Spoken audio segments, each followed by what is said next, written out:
खालिद साहब, वक्फ बिल 2024 संशोधन पर जेडीयू का अपना क्या स्टैंड है? खालिद साहब, एज ए अल्पसंख्यक, as a Muslim, as a नुमाइंदा, आप क्या सोच रखते हैं? और क्या ये जो वक्फ संशोधन बिल 2024 है, वक्फ प्योरली मुसलमानों की जायदादें हैं। जैसे मंदिर की जायदाद होती है, मठ की जायदाद होती है, क्रिश्चियंस की जायदाद होती है, उस तरह वक्फ की जायदाद है। इसीलिए सरकार ने इस बिल को जेपीसी के पास भेजा, ज्वाइंट पार्लियामेंट्री कमेटी के पास। सरकार ने खुद से भेजा या नीतीश कुमार के सिफारिश पर भेजा? एनडीए की सरकार है, हम सरकार में हैं। 7-8 से ज़्यादा मुसलमान मेंबर है। अब जेपीसी इस पे गौर कर रही है कि इसका कौन सा पॉइंट ऐसा है जो ये लगता है कि मुसलमानों के खिलाफ है, मुसलमानों की जायदादों को हड़पने वाला है। उस पे डिस्कशन हो रहा है। वक्फ के हक में, मुसलमानों के हक में जो चीज़ें बेहतर होंगी उसको किया जाएगा। मुसलमान ऐसा मानते हैं या फिर अभी का जो वक्फ बोर्ड है वो ऐसा मान रहे हैं कि ये जो सरकार है, एनडीए सरकार या फिर कह लें कि मोदी सरकार है, वो वक्फ के लिए नहीं सोच रहे हैं, वक्फ के हक में नहीं सोच रहे हैं और मुसलमानों का वो इससे बड़ा नुकसान होने जा रहा है इस तरमीम से। इन दिनों पूरे भारत में वक्फ संशोधन बिल 2024 पर घमासान हैं।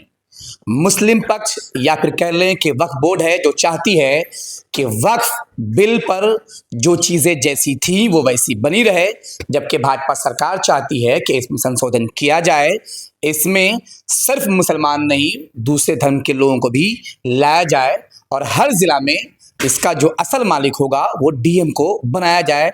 ऐसे कई सारे मामले को लेकर के पूरे हिंदुस्तान में अलग अलग पार्टियां, अलग अलग फिरके, मुसलमान और दूसरे लोग आमने सामने हैं। अब भाजपा केंद्र शासित जो सरकार है वो विपक्षी पार्टी पर ये इल्ज़ाम लगा रही है कि ये मुसलमानों के कंधे पर बंदूक डाल करके भाजपा को बदनाम करना चाहती है, जबकि वक्फ बोर्ड ये कह रही है कि सारे ये जो बिल लाए गए हैं इनको पूरी तरीके से खारिज किया जाए और वक्फ के साथ छेड़छाड़ करना इट मीन्स के मुसलमानों के अस्तित्व पर छेड़छाड़ और सवाल उठाना जैसा है। हमारे साथ मौजूद हैं खालिद अनवर साहब, आप जेडीयू के एमएलसी हैं, सेकंड टाइम एमएलसी बनकर आ रहे हैं। आपने मीडिया एंड मास कम्युनिकेशन से पीएचडी किया हुआ है। जाहिर सी बात है कि आपके नज़र से बहुत सारी किताबें गुजरी होंगी, आपने बहुत गहरा मुताला किया होगा, आपने रिसर्च किया हुआ होगा। खालिद साहब, वक्फ बिल 2024 संशोधन पर जेडीयू का अपना क्या स्टैंड है? खालिद साहब, एज ए अल्पसंख्यक, as a Muslim, as a नुमाइंदा, आप क्या सोच रखते हैं? और क्या ये जो वक्फ संशोधन बिल 2024 है ये मुसलमानों के हित में है? क्या भाजपा मुसलमानों के हित में सोच रख रही है या फिर जो विपक्षी पार्टियां हैं, कांग्रेस हैं या फिर जो पार्टियां हैं, वो मुसलमानों के हित से अलग अपने निशाने साधने के लिए वक्फ बोर्ड पर बंदूक चला रही है? क्या मामला है?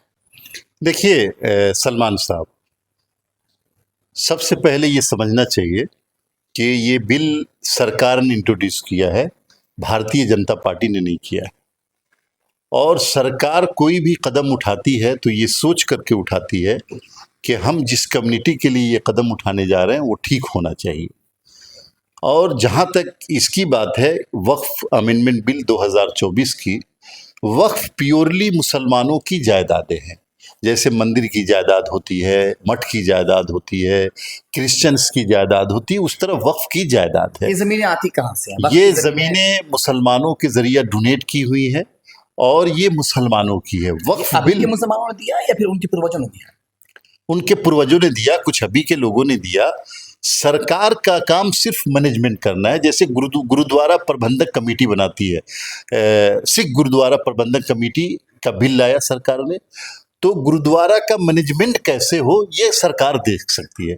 उसी तरह वक्फ का मैनेजमेंट कैसे हो ये काम है सरकार का। लेकिन उसके मालिकाना हुकूक में अगर सरकार मुदाखलत करना चाहिए तो ये इलीगल है, इसको नहीं किया जा सकता। ये बिल जो आया मुझे लगता है कि जल्दबाजी में आया और इस बिल में कुछ ऐसी गलतियां, फाश गलतियां हैं जिसको मुसलमान कबूल नहीं करेंगे। इसीलिए सरकार ने इस बिल को जेपीसी के पास भेजा, ज्वाइंट पार्लियामेंट्री कमेटी के पास। सरकार ने खुद से भेजा या नीतीश कुमार के सिफारिश पर भेजा? एनडीए की सरकार है, हम सरकार में हैं। टीडीपी सरकार में है, लोजपा सरकार में है, और सरकार ने ये सिफारिश की कि ठीक है, इस बिल पे अगर किसी को एतराज है तो इसको जेपीसी में जाना चाहिए, ज्वाइंट पार्लियामेंट्री कमेटी में ये बिल आया। और ज्वाइंट पार्लियामेंट्री कमेटी जो बनाई गई, सरकार ने पूरे खुले दिल का मुजाहरा करते हुए उसमें 31 मेंबरान को लिया गया, और 31 मेंबरान में ज़्यादातर मेंबरान अपोजिशन पार्टियों के हैं और लाइक माइंडेड पार्टियों के हैं। सिर्फ 12 मेंबर उसमें बीजेपी के हैं, 7-8 से ज़्यादा मुसलमान मेंबर है। अब जेपीसी इस पे गौर कर रही है कि इसका कौन सा पॉइंट ऐसा है जो ये लगता है कि मुसलमानों के खिलाफ है, मुसलमानों की जायदादों को हड़पने वाला है। उस पर डिस्कशन हो रहा है, लीगल पहलू उस पर गौर हो रहा है, जो कानूनी पहलू उस पर गौर किया जा रहा है। और मुझे लगता है कि ये बिल पार्लियामेंट में दोबारा आएगा, उसी सूरत में आएगा कि जेपीसी के लोग मुतमईन हो जाएंगे, और जिनकी ये जायदादें हैं, जिन मुसलमानों की ये जायदादें हैं, मुसलमानों के लिए मैनेजमेंट करने की जो बातें हो रही हैं, वो मुतमईन हो जाएंगे तो बिल आएगा। और सरकार का मकसद क्या है? सरकार का मकसद ये है कि भाई वक्फ की जायदादों पे कब्जा ना हो, वक्फ का मैनेजमेंट ठीक हो, वक्फ से जो आमदनी हो गरीबों में खर्च किया जाए, एक अकाउंटेबिलिटी हो, वक्फ की जायदादों के नाम पर दूसरों की जायदादों को कब्जा न किया जाए। झगड़ा होगा आपस में, पता चला किसी की जायदाद को आप रजिस्टर कर देंगे। तो ये ऐसी चीज़ें हैं जिसको यानी आप ये नहीं कह सकते कि करना सही नहीं होगा। वक्फ के हक में, मुसलमानों के हक में जो चीज़ें बेहतर होंगी उसको किया जाएगा। मुसलमान ऐसा मानते हैं या फिर अभी का जो वक्फ बोर्ड है वो ऐसा मान रहे हैं कि ये जो सरकार है, एनडीए सरकार या फिर कह ले कि मोदी सरकार है, वो वक्फ के लिए नहीं सोच रहे हैं, वक्फ के हक में नहीं सोच रहे हैं, और मुसलमानों का वो इससे बड़ा नुकसान होने जा रहा है इस तरमीम से। देखिए, अपोजिशन का एजेंडा अलग होता है।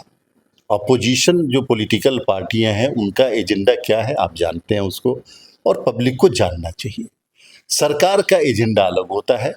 हम मुसलमानों का एजेंडा ये होना चाहिए कि वक्फ तरमीमी बिल जो मुतारफ़ हुआ है, जो इंट्रोड्यूस हुआ है पार्लियामेंट में, उसमें जो ख़राब पहलू हैं, जो शिक हैं ख़राब, जो शिक ख़राब चीज़, जैसे कि उसमें 2 नॉन मुस्लिम मेंबर होंगे, ये ठीक नहीं है। आप जैसे उसमें ये कह रहे हैं कि वक्फ की जायदाद के बारे में फैसला डीएम करेंगे, ये ठीक नहीं है। डीएम को इन्वॉल्व करना चाहिए। और एक बात समझिए कि जो वक्फ का चीफ एग्जीक्यूटिव ऑफिसर होता है वो भी डीएम ही तो होता है। जो वक्फ का ट्रिब्यूनल वो कौन होता है? वो सरकारी मुलाजिम ही तो होता है। तो आप एक अलग से डीएम को पावर दे करके क्या मैसेज देना चाहते हैं कि ये जो सीओ है वो गलत है, ये जो ट्रिब्यूनल है वो गलत है? ये सब सही नहीं है। तो ऐसी कुछ शिक है उसके अंदर जिस पे गौर करने की ज़रूरत है, उसको तरमीम करने की ज़रूरत है, जो नया बिल इंट्रोड्यूस हुआ है। बाकी मुझे लगता है कि अगर कैपिंग कर दी जाती है कि जितनी वक्फ की जायदादें आज तक हैं, जो 4,70,000 के करीब है, जो हमारी मस्जिदें हैं, जो हमारी ईदगाह है, जो हमारे कब्रिस्तान हैं, या वक्फ की प्रॉपर्टीज़ हैं, उनको कैपिंग करके कि जो पुरानी वक्फ की जायदाद रजिस्टर, तो मुझे लगता है कि इस तरमीम में ये सब तरमीम की गुंजाइश है। बहुत सारे गांव, कस्बे, ऐसे टोले मोहल्ले हैं जहां उनके पास वक्फ वाली जो संपत्ति है, जो जायदाद है, उनके कागजात नहीं हैं, बस अब कब्जा है सिर्फ उस पर। अब सरकार ने कहा कि भाई आपको कागज भी देना पड़ेगा। देखिए, कागज रखना ये पब्लिक की जिम्मेदारी नहीं है। पहले इस बुनियादी बात को समझिए, यही फर्क है।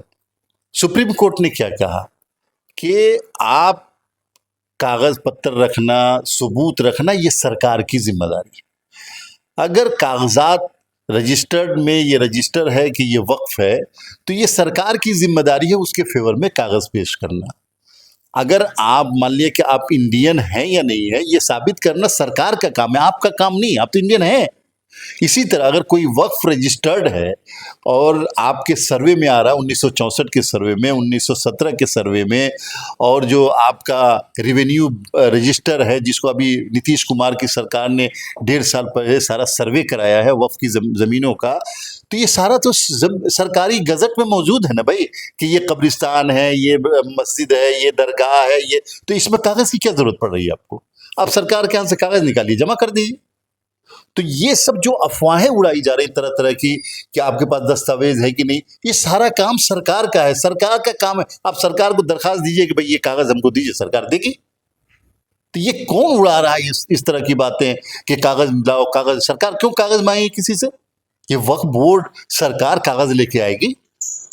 मुस्लिम पर्सनल लॉ बोर्ड के बहुत सारे उलमा, बहुत सारे दानिश्वर, इस्लामिक स्कॉलर्स ये कह रहे हैं कि ये जो बिल है इसे मुझे किसी भी सूरत में मंजूर नहीं करना है। ये बिल अगर आ गया तो हमारे अस्तित्व पर खतरा। नहीं, इस बिल को कौन मंजूर कर रहा है? अगर सरकार को मंजूर होता तो जेपीसी में क्यों ये बिल जाता? इट मीन्स कि आप ये कहते हैं कि जो सारी तब्दीली करनी है, सपोज डेट के 2 गैर मुस्लिम मेंबर हो जाएं, सपोज देखिए, डेट के डीएम सुनिए, साहब हो सुनिए, जाएं। सलमान साहब सुनिए, बात तफसील से सुनिए।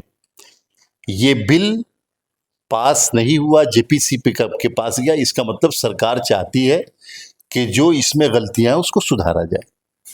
दो बातें हैं, आप या तो अपोजिशन के ट्रैप में आ रहे हैं कि हम बिल को आंख बंद करके रिजेक्ट करते हैं, ये गलत है, या आप ये चाहते हैं कि वक्फ का मैनेजमेंट सही हो, बिल में जो गलतियां हैं उसको सुधार किया जाए, वो करना चाहिए। ये बड़ी बात आप बता रहे हैं। जी। बहुत सारे लोगों ने ये इल्ज़ाम लगाया कि मुसलमानों में ही बहुत सारे ऐसे लठ वाले, पद वाले, पहुंच वाले लोग हैं जिन्होंने वक्फ की जायदाद को कब्जा किया हुआ है, तो हम उसे आज़ाद कराना चाहते हैं। देखिए, वक्फ की जायदाद को कब्जे से छुड़ाना ये अलग इशू, और उसके लिए कानून बना हुआ है, छुड़ाना चाहिए। आज तक क्यों नहीं छुड़ाया आपने भाई? आज तक कहाँ बैठे हुए थे आप? वक्फ की जायदादें मुसलमानों की हैं, मुसलमानों को इससे क्या फ़ायदा हो रहा है, इस पे तो असर नौ गौर करने की ज़रूरत है। लेकिन जहाँ तक इस बिल की बात है, इस बिल में जो ख़राब चीज़ें हैं उसको दुरुस्त की जानी चाहिए, और वक्फ का मैनेजमेंट अच्छा हो, वक्फ की आमदनी से मुसलमानों को फ़ायदा हो, मुसलमानों के गरीब मुसलमानों को फ़ायदा हो, वक्फ की जायदादों पे जो कब्ज़ा है उसको छुड़ाया जाए, ये तो सब लोग चाहते हैं। ये सरकार की तरजीही यानी बुनियाद है इसके ऊपर। एक सवाल और है, नीतीश कुमार मुसलमानों के अलंबरदार कहलाते हैं? एक और बड़ा सवाल है, वक्फ तरमीम बिल 2024 को जेपीसी के पास भेज दिया गया है। आपने कहा कि जेपीसी में सारे मेंबर दानिश्वर हैं, वो उस पर काम कर रहे हैं, कौन सा अमेंडमेंट उसमें रहे, कौन सा निकाला जाए जो मुसलमानों के हित में हो। तो क्या भारत के मुसलमान नीतीश कुमार की तरफ जिस उम्मीद से देख रहे हैं, लोग कहते हैं कि ये जेपीसी में अगर ये बिल गया तो वो नीतीश कुमार की वजह से गया, तो क्या मुसलमान इत्मीनान रहे कि नीतीश कुमार की पैनी निगाह उस पर बनी हुई है, और इससे इस वक्फ तरमीम बिल में जब वो फाइनल होकर आएगा तो कुछ भी ऐसा नुकसान नहीं होगा जो मुसलमानों को नुकसान पहुंचा देगा? देखिए, जनता दल यूनाइटेड और हमारे नेता नीतीश कुमार, ये कहने की ज़रूरत नहीं है कि हमारी क्रेडिबिलिटी क्या है। हमने पिछले 19 वर्षों में जो काम किया और जिस तरह से मुसलमानों के इश्यूज़ को उठाया, वो तो यानी लिखी हुई चीज़ें हैं। हमने तलाक बिल पे मुखालफत की पार्लियामेंट में, लेकिन बीजेपी को बहुमत थी, पास हुआ। हमने 370 पे मुखालफत की, बीजेपी के पास बहुमत थी, वो पास हुआ। लेकिन मैं दावे के साथ ये बात कह सकता हूँ कि नीतीश कुमार ने जो वक्फ की जायदादों की तरक्की के लिए काम किया है, वो हिंदुस्तान के किसी लीडर ने नहीं किया। आप बता दीजिए कि कौन है जिसने अंजुमन इस्लामिया जैसा बिल्डिंग वक्फ की जायदाद पे बनाया है? कौन है जिसने सरकारी जमीन को, वक्फ बोर्ड को 1 एकड़ जमीन, पीएमसीएच की जमीन अंजुमन इस्लामिया को दिया, फ्री में लीज पे दिया, 999 साल के लीज पे दिया? कौन है जो वक्फ मल्टीपर्पज बिल्डिंग हर जिले में बना रहा है? एक बिल्डिंग पे खर्चा 10 करोड़ आ रहा है। कौन है जो वक्फ की जायदादों पे 60-70 करोड़ रुपया लगा के हर जिले में माइनॉरिटी रेजिडेंशियल स्कूल बनवा रहा है? तो हमने काम किया। नीतीश कुमार वो है जिन्होंने आज से 2 साल पहले चीफ सेक्रेटरी को वक्फ सर्वे कमीशन का चेयरमैन बनाया और पूरे बिहार के वक्फ की जायदादों का सर्वे करा करके बाज़ाब्ता उसका गजट होने वाला है। तो हमारी सरकार जनता दल यूनाइटेड इस फेवर में है। नीतीश कुमार जी, मैं साफ साफ ये बात कहता हूँ कि नीतीश कुमार जी ये चाहते हैं कि बिल वही पास हो जो वक्फ के मैनेजमेंट के लिए बेहतर हो, जो मुसलमानों के हक में हो, चूंकि ये जायदाद मुसलमानों की है, और जिस पे कब्जा करने वालों की जो नीयत खराब हो, नीयत दुरुस्त की जाए, और किसी तरह मुसलमानों को हरास करने वाला ना हो। इसी तरह का बिल पास होगा, और इस पे बिहार के लोगों को, देश के लोगों को नीतीश कुमार पे भरोसा है, और हम लोग उस भरोसे को बाकी रखेंगे। तो आप थे खालिद अनवर, आप एमएलसी हैं, और आपने पूरे बेबाकी के साथ अपना पक्ष रखा, जेडीयू का पक्ष रखा और पूरे खुलासे के साथ ये खुलासा कर दिया है कि जेपीसी में क्या होने जा रहा है, जेपीसी क्या काम कर रही है और जेपीसी किस तरीके से इस बिल को पेश करेगी। वहीं आपने ये इल्ज़ाम लगाया कि ये सब कुछ विपक्षी पार्टियों के भ्रम में आकर के कुछ ऐसे मुद्दे उठाए जा रहे हैं जिसे नहीं उठाना चाहिए। वक्फ संशोधन बिल 2024 अगर गलत है तो उसमें बहुत सारे पहलू को सुधार किया जा रहा है। आप देख रहे हैं द वॉइस ऑफ ज्ञान। धन्यवाद।